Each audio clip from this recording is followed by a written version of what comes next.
And welcome, sports fans, to today's roundtable. And glad you joined us.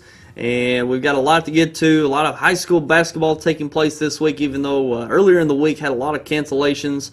But plenty of results from last night that we'll get to in just a moment. So we'll get to that here shortly. But we got some other local things to report on, so you want to stick around for that. Also, we're going to take a look at a press conference just a few nights ago after the game with Belmont. Southeast Missouri State University had with Belmont, and a post-game conference with Dickie Nutt. We'll take a look at that. Also, we'll touch on the NFL playoffs taking place this weekend. We'll get a little touch on that, and as well as other things going on in the area. So glad you joined us right here on the Sports Roundtable, and be sure to tune in each Saturday morning live at 10 a.m. replays through the week through Wednesday. So glad you joined us once again here on the Roundtable here on YHC and SemoSportZone.com. And let's take a look at some results that took place yesterday evening and a game that we went down for last night, Holcomb and Campbell. It was Holcomb over Campbell 58-41. Both of these schools in the Boot Hill Conference now. Used to be opponents in the Tri-County Conference. Both of those teams move into the Boot Hill Conference this year. So first time for those teams to go at it as Boot Hill Conference foes, and Holcomb comes out on top 58-41. And we brought that live to you last night, and if you were tuning into that, we apologize for not having the last few minutes of the game. It's one of those things where they had homecoming night and their festivities went a little longer than anticipated, and scheduled it to switch back from our live broadcast to back here at the station for the later newscast, and just this timing of the broadcast from last night. And really long night. The festivities went on for much longer than we expected. So if you're looking into or watching in on that game last night, apologize for missing the last few minutes. And we will have that replaying today here on YHC at noon and 6:30. So you can tune in for that later on today, and we'll have it uploaded to SemoSportZone.com over this weekend as well. And also in other games last night, it was Charleston over Malden, 82-64. Malden hanging tough for much of that game, but Charleston pulled it out in the end, going away with an 18-point victory last night. Also, we had Bernie over Advance, 84-83. That's a misprint there on Advance. 84-83, only a 1-point victory for Bernie last night. So a very close competitive game there in the Stoddard County Conference. And they'll probably meet up once again later on in the year. And also we have Crothersville over Portageville, and a big victory in the Boot Hill Conference, 85-56. And Crothersville looking really good at this time of the year. A very high-scoring team. They really like to get up and down. I know Coach Tim Smith down there in Crothersville, he likes to get out in the open court and get wide-open opportunities, and they're averaging probably north of 85 points a game this year, probably up closer to 90 points. They've broken the century mark, 100 points, a couple times this year, and they're one of the biggest offensive teams, especially when it comes to the smaller schools in the area. So it's a team to look out for, especially in the Boot Hill Conference, and probably come district time as well. The Crothersville Tigers, certainly a high-scoring team this year. And in other games, Battle of the Pemiscots. South Pemiscot over North Pemiscot, big, 66-20, and this is one team that's really come along strong. South Pemiscot, they got out of the gate kind of slow. They took some losses earlier in the year, notably to Hayti, but they avenged that loss in the Bloomfield Christmas Tournament, and they came away with third place in that Bloomfield Christmas Tournament, and looking really good right now. They've really hit their stride here in the last few weeks, and they look like a very tough team, especially come district time in that Class 2 district. They can be a team to look out for, certainly not only in the Class 2 district, but in the Boot Hill Conference as well. So South Pemiscot Bulldogs, one team to look out for later on in the year. Also, we have Oran over Saxony Lutheran, 75-64. East Prairie over Bloomfield, 52-38. Chaffee over Scott City, 73-67. Dexter over Woodland in the Stoddard County Conference, 50-43. Bell City over Richland, also in the Stoddard County, 54-26. Hayti over Risco, 74-55. Leopold over Clarkton, 87-63. Neelyville over Naylor, 77-60, out there in the Ozark Foothills Conference. Twin Rivers over Doniphan, also in the Ozark Foothills Conference, 68-40. And those are the games to report on from last night, and a lot of games from last night, a lot of them being rescheduled. We had some games scheduled earlier in the week. We had New Madrid County Central versus Malden for Monday, and that got rescheduled, postponed due to the weather that came in there Sunday and Monday. Also, Tuesday night, we had Perryville and Dexter, and that was canceled and postponed. So we missed out on 2 games, Monday and Tuesday, but they'll probably have those games rescheduled, and we'll try to do our best to bring those games to you when we learn of their rescheduled date. And we're going to take a break and be back with some local information that's notable, that's happened over the last few days, and also some rescheduled dates and much more. So don't go away. We'll be right back. Welcome to NFL Total Access, the show that takes you inside the locker room and down on the field. With inside access to all 32 teams all year long. NFL Total Access, Monday through Saturday, only on NFL Network. NFL Network, where football season never ends.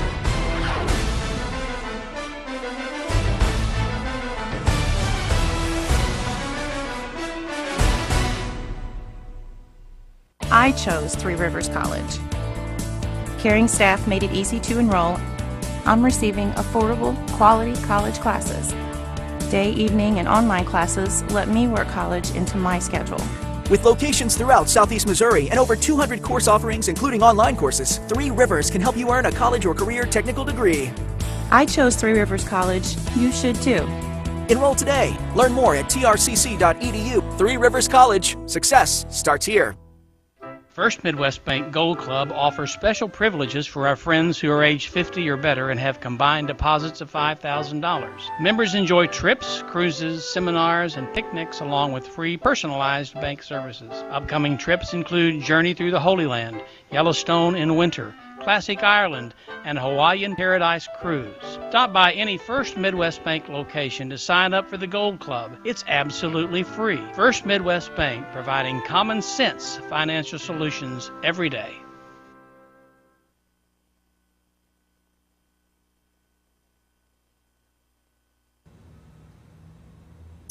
And welcome back, and we want to get to some local news to report on here in the Southeast Missouri area, and taking a look at some news to report on. The bragging rights games from the Show Me Center in Cape Girardeau were scheduled this past Tuesday night. 2 big games to look forward to, Bernie versus Oran and Charleston versus Sykeston. Those bragging rights games at the Show Me Center have been rescheduled for next Wednesday. This next Wednesday at 6 o'clock, starting at 6 o'clock with the Bernie and Oran game at 6, following at 7:30, Charleston versus Sykeston, and that'll be Wednesday, January 15th at the Show Me Center in Cape Girardeau. And 2 big games to look forward to with this night. They started this a couple years ago, and it's worked out well with Charleston and Sykeston. I think before they may have had Sykeston and Scott County Central, and they were really matching up well. And they kind of morphed that into Charleston and Sykeston, which has worked out really well. Really good teams over the years. So some really good games to look forward to. If you're looking for some ball games there on Wednesday night, not many ball games on Wednesday night, if any. Usually there's not any, and that's the best they could do with the rescheduled date. And Bernie and Oran at 6 o'clock, some of the better, smaller schools in the area. Oran making it to the Final Four last year, coming away with 4th place. And Bernie going into the sectional round last year. Both got good teams this year, once again. And at 7:30, 2 of the better SEMO Conference teams this year. And that's Charleston versus Sykeston at the Show Me Center in Cape Girardeau this coming Wednesday night, January 15th. And that'll get underway at 6 o'clock. And also, a new football coach has been hired at New Madrid County Central. And they hired John Dryden of Summit High School. He was the offensive coordinator for the past 3 seasons at Summit High School, and John Dryden will be the new football coach at New Madrid County Central. And he'll take the place of Arlen Pixley, who's been the coach there for, I think, upwards to 7-8 years. I'm not exactly sure. He's been up there close to 10 years, though. But now the new football coach at New Madrid County Central, John Dryden, formerly of Summit. So something to look forward to there at New Madrid County Central with their new football coach. And also, let's take a look at some games that will be coming up here on YHC and SemoSportZone.com. We'll give you a preview of the games that will be broadcasting coming up.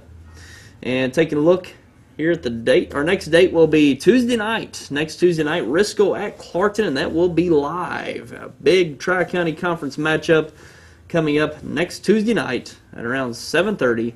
And this will be the first Clarkton game that we've done live from their gymnasium, and I know they're looking forward to that game, and it should be a big game. Probably two of the best Tri-County Conference teams this year. They're Risco and Clarkton. Always a big rivalry between those two teams.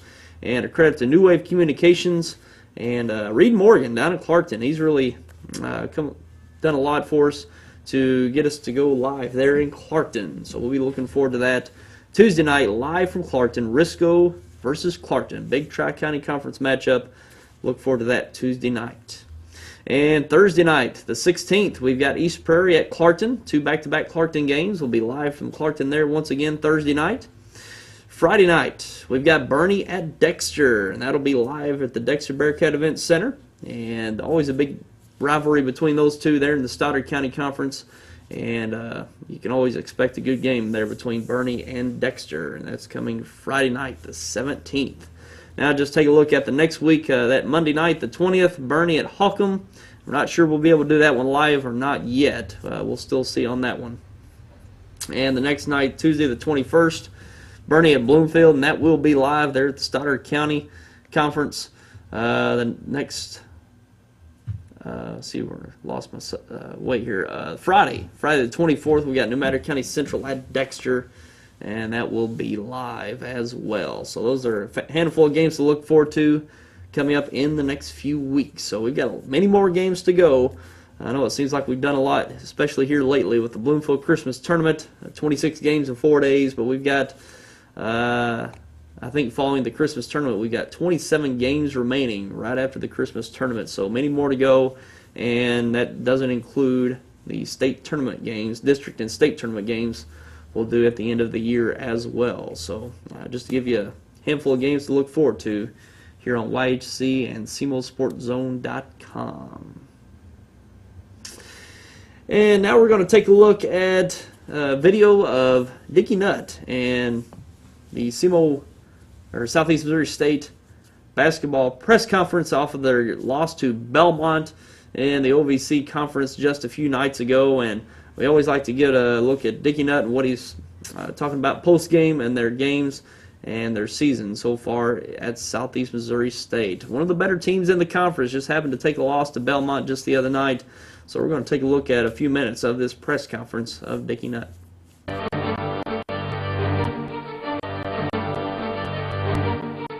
Let me start out by saying, wow.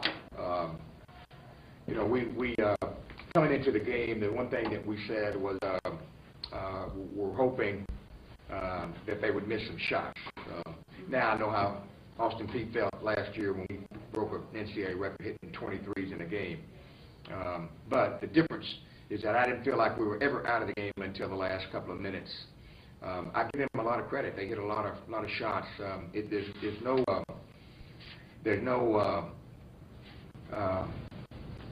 no denying right now we're certainly slacking on defense, and they certainly exposed us tonight with their dribble drive. And defensively, you made believers out of us in the first 5 possessions where they shot the ball, and I felt like we had to stay with our men, and you really had no help in a lot of instances, and it exposed us. And we got to keep working. I know the responsibility falls on me. We have not been a good defensive team. It's something we stress every day. We spend all of our time on the defensive side of the ball and still go out and not as good as we want to be. But the good news is this is what I told our team. I said the thing you got to do right now is you got to keep your blinders on and your earplugs in. There's a lot of basketball to be played. We still have a good team. It's a pride thing. It's a pride getting down and guarding somebody. I think that's first and foremost. But I do think we had some good performances. I thought offensively we were very patient. We shot the ball well. We took some high shots. And I mean, if you look at this stat sheet, and I know that this doesn't mean anything after a loss, but if you look at the stat sheet and I tell you that we're going to out-rebound them 31-23, we're going to shoot 57%, almost 58% from the field. We're going to shoot free throws 80 tonight, shoot 16 out of 20, and really get to the line. You probably think that we're going to win. That's not the case. Again, it goes back to Belmont's a very, very solid basketball team. I think you can ask North Carolina. They have some quality wins, and they have been good. I think they're 17-2 in 2 years in conference play right now, and so they got it going, and I think everybody's chasing them. But we still got to have more pride defensively. We've got to get out and guard people, and right now it's kind of a 22. Some better offensive players are not as good defensively. It's kind of a catch-22, and the bench solves a lot of problems in a lot of ways. Sometimes when you're not giving me that effort, that bench has to play a role. But I don't think that was the deal. I don't think I can't fault my guys tonight's effort. I thought our effort was good. I thought we did some good things. I was pleased at half, and I told them, I said, I don't think they can shoot like that again in the second half, and they did. They certainly made believers out of us. But the bottom line is you got to have pride in defense, and you got to stop people to beat people. And right now we're not there. We're not as good as we need to be defensively. And with that, I'll open up questions. So you mentioned you're focusing a lot on defense in practice. Tell me that again. You're obviously said you're focusing a lot on defense in practice. So is this a situation where you like what you see, what you practice, and then the execution's just not there in a game, or is it a situation where you have to get better in practice, better overall?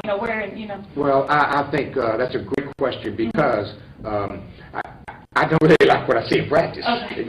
We're trying to stay solid in practice, trying to get better. I think the effort really is good. Okay. We make some good plays, but we don't sustain it. So it's hard to say that we're doing it in practice and carrying it over. No, we're not. We're not as good as we need to be, even in practice. We're not natural defenders. We've got to have that. We have a mentality of scoring the basketball. We have some scorers in our mind, and it's just not coming natural to us. And it's something we got to keep working on. We got to keep harping on, and we got to play the defensive guys and try to hide our best offensive guys that maybe not as good defensively. So, hey, we're going to keep plugging and keep working on that. And I do feel like the sun's going to shine on this team sooner or later. And I know it's disappointing, but it is where we are. Right. Do you see the desire that you want for them to get better and just not the execution, or do you think they have to buy into it a little more? Well, I think they have to buy into it better. Okay. I think they have to have that defensive mentality where they, I feel like that we don't. I feel like that we run downhill on offense and uphill on defense. We get really, it's like a kid in a candy store. We get really excited when we go play offense. And we're really executing, and we're trying to screen well. We're trying to post up well. We're trying to penetrate and kick well. We're trying to share that basketball. I mean, we had 17 assists tonight. That's tops in the country. But it's the defense is when we're running downhill, we're running uphill on defense. It's like, oh man, here we go. We don't have that confidence. And I think it's confidence. I really do. I think defense is not only a desire and a buy-in, but it's confidence. It's relying on your teammate. If I'm guarding you and you beat me off the dribble, I got to know that I have four guys that are helping me. It's all those things. And, hey, it's not anything that we're unaware of what's going on. It's just something that we have to be just repetition every day in and day out. Understand that you got to play defense first. And it certainly did expose us tonight. And as you saw there, Dickey Nutt a little disappointed in the loss the other night, especially giving up 107 points, 107-94 loss. Certainly the defense, we had a lot to talk about with the defense there.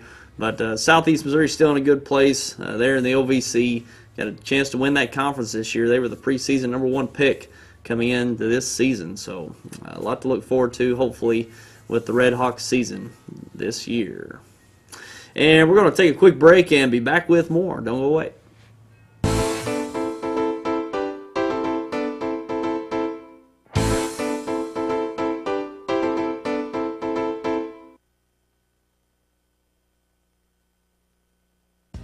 It's the small things in life that you tend to appreciate. The quality of care at SEMO Health Network is no different. They focus on the small details with healthcare that make you feel good, so you can get back to enjoying the small things in no time. They have so many ways to take care of you with 8 locations serving rural communities in need of medical care, including dental facilities and an in-house laboratory. You'll feel good about this. SEMO Health Network.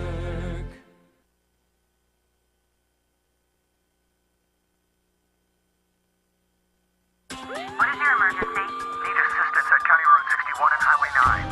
Help is on its way. Clear! There's a better way to jumpstart your soil back to health. Apply Endzone to protect and increase nitrogen efficiency without killing bacteria. Apply Prevent to increase phosphorus availability and reduce fixation. Better yet, use them both to get more from your fertilizer investment and see higher potential yields. Ag Explorer, your prescription for healthy soil.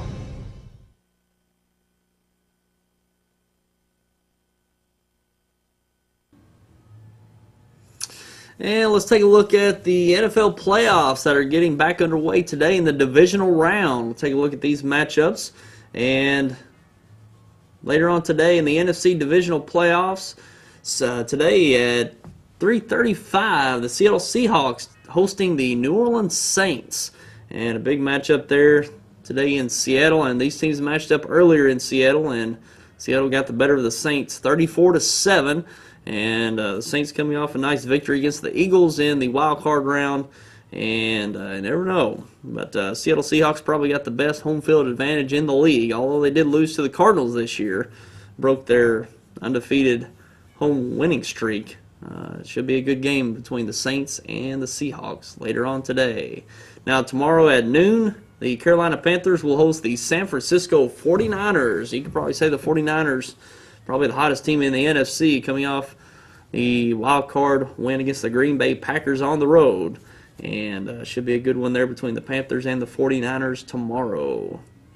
And on the AFC side, we'll just start with the game that's tonight, Saturday. The New England Patriots, the 2nd seed, hosting the 4th seed, Indianapolis Colts. And a big rivalry going back, but it's not nearly the same since Peyton Manning, a lot of that the players he played with, no longer on that team. There's only just a handful of players still on that team from a few years ago, so the rivalry's not near as what it used to be, but still a good matchup later on today between the Patriots and the Colts tonight at 6:15. The Patriots at home, the 2 seed, hosting the Indianapolis Colts. And tomorrow at that game's at 3:40, not 2:40, 3:40 tomorrow. The Denver Broncos will host the San Diego Chargers, and a big game, divisional game. This will be the 3rd time these teams have faced each other, and Denver, once again, the number 1 seed, looking to avoid a divisional loss such as last year, and should be a good game between these two teams. The Chargers beat the Broncos in Week 15, just about a month ago. And they're only team to beat Denver at home. So they'll go at it for the 3rd time this year, tomorrow at 3:40. They're in Denver. And just take a look at the bracket. As you see there, Chargers and the Broncos and the Patriots and the Colts on the AFC. On the NFC, the Seahawks and the Saints, and the 49ers and the Panthers. Those are the teams that are remaining in this year's playoffs. And after this weekend, we'll have the conference championships set for both the AFC and the NFC. So a lot to look forward to this weekend. And we're going to start doing this. We're going to start bringing videos that are either funny, hilarious, strange, whatever, bloopers. We're going to start bringing some videos from online to the Sports Roundtable here on each episode. And here's one that I saw this week was, you probably won't be surprised, but it's from the NBA. And what does everybody say about the NBA? And there's a lot of walking. So this really just enforces that narrative of the NBA and walking. And this is Dwayne Wade of the Miami Heat, and this is going to replay plenty of times, but we'll just show just to give you a few shots of what you think may or may not be a walk here. And there's actually 7 steps he takes. I think there's 3 or 4, and then there's 4, 5, 6, there's 2 steps. Then there's 3, 4, 5, or actually, there's 4 steps. 4, and then there's 5, 6, and 7. So there you go. 3, 4, 5. Okay, can't count them all at once, but still, you get the point. There were 7 steps in that walking violation that wasn't called, by the way. So, and the strangest thing about the NBA, right there is obvious walk, wasn't called, but you'll see some of the minor walks. They'll see maybe just a stutter step that wasn't. You could probably let it go, but they call that violation, and then something like that that's just blatant, obvious, they don't call. It's so strange, and this is what I say about the NBA referees. They're not as much referees as they are, I would say,